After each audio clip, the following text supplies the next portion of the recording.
Hi guys. Welcome to my channel. In this video, I will show you how to remove unwanted objects in Photoshop without using the generative fill feature. Here's the before and after effect, just like you saw in the thumbnail. Let's get started. Duplicate the layer. Choose Lasso tool. Select the objects that you want to remove. Choose Edit. Choose Fill. Choose Content Aware, then click on OK.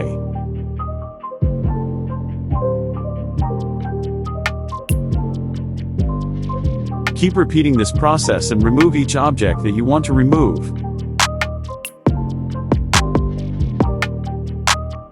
If you're new here, make sure to like, share, and subscribe for more amazing Photoshop tips and tricks. And don't forget to hit the bell icon so you never miss an update.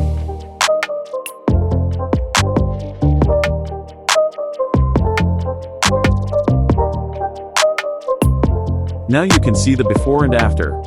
Thank you. Bye.